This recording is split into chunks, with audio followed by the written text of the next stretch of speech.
Hello, everyone. Thank you so much for joining me from wherever in the world you are right now. My name is Micah Branch. I am one of the retreat coordinators for the 2025 PARC Playwrights Retreat, and I'm joined by one of this year's retreat participants, Richie Wilcox. Richie, how are you doing? I am fantastic. Richie is the author of Coal Bowl Queen. So I would love to know, Richie, how has your time in Sackville been so far? How has being here influenced or maybe not affected your writing process? Oh, it's definitely affected it. I have only been in Sackville maybe, a handful of times before this.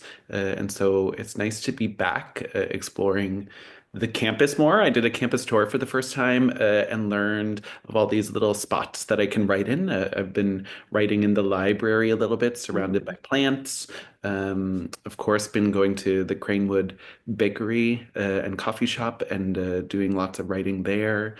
And also just walking around Sackville, having the time away from my day-to-day life and my other responsibilities is huge. And so that's really affecting me because then I can walk around Sackville and go to, the waterfowl park and just having that luxury of time and space to explore, to then have ideally eureka moments, which some of them have happened already, so that's good. Where then I need to run back to my computer and do some writing. All of that has been happening in the last, I guess, 4 or 5 days in Sackville. So feeling really grateful for the retreat.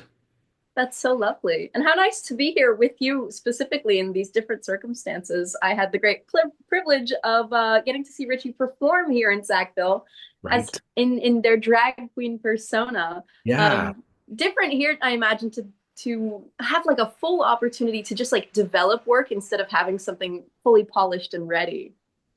Yeah, totally. This script, I mean, I've been working on it since 2018, and so it's in a spot that is, I was talking to my dramaturg today about how maybe it's in its fifth draft, but Wow. really there's been so many different iterations of it. It feels like it could be almost 10 drafts.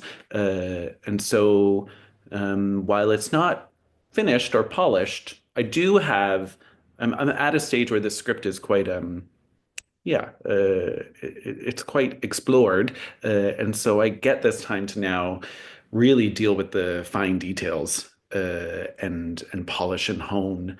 And so, yeah, that's where I'm at. That's so lovely. Would you tell us a little bit about your script? Give us a little, summary, 50 words or less if you want, and why you felt it was an important story to tell now. Oh, that's a great question. So Cobalt Queen focuses in on the main character of Roz, who is a queer 30-something from Ontario who travels on their own self-proclaimed pilgrimage to New Waterford, Cape Breton, to find their birth mother. And when they arrive, they learn that their birth mother was a legendary uh, queen of the Coal Bowl pageant. And in order to find their birth mother, they have to learn about the Coal Bowl, which is a historic basketball tournament that has actually happened in New Waterford, Cape Breton for the Wow. last 40 some years. And so then they, through interviewing locals about the Coal Bowl, they get closer and closer to the mystery of what happened to their mother. Wow, I love that. And yeah, why did you feel called to tell this story in this moment in time? I grew up in New Waterford, so Mhm. it's very close to me and my personal experiences. I grew up going to this basketball tournament. I did not play in it, but I definitely was a huge fan from the get-go. I also played in the band, which would have played in the opening ceremonies and closing ceremonies, and I was in charge of the student newspaper in high school that was very much was featuring Coal Bowl stories. And so, yeah, it was always near and dear to my heart. And even now, my nephews have played in it, my niece has played in it, and so big fan of the tournament. And I wanted to pay tribute to it, which is also paying tribute to my community and to my hometown. At the same time, I wanted to perhaps question how do you keep traditions alive while still progressing and evolving as a society and becoming more inclusive. As a person growing up in Cape Breton in the 80s and 90s as a queer person, I definitely uh, didn't fully see myself represented. And so this story gives me a chance to combine my love of New Waterford and Coble with my my whole self. Yeah. Oh, that's so beautiful. Thank you for sharing that. I would love to know as well. I feel like I'm starting to get a sense, but who or what inspires you as a writer? If there's, folks whose work you admire or themes you keep coming back to in your work. Hmm. Well, for sure, queer voices have always been inspiring to me, and that can be in any artistic discipline or maybe not even the arts. But yeah, queer voices and queer stories I've always been drawn to. And even recently, I just directed a show called Casey and Diana by Nick Green, and that script is so inspiring and so beautifully written. The craft of it is really inspiring, but also the content of telling queer history definitely connects with me. And also, I'm really drawn from my personal experiences and from my hometown, and so. In some respects, I've been planning a trilogy of plays about New Waterford. And so I've done one called New Waterford Boy, which was more autobiographical. And then Cobalt Queen is the second one. Ooh, You will see what the third one ends up being. lovely.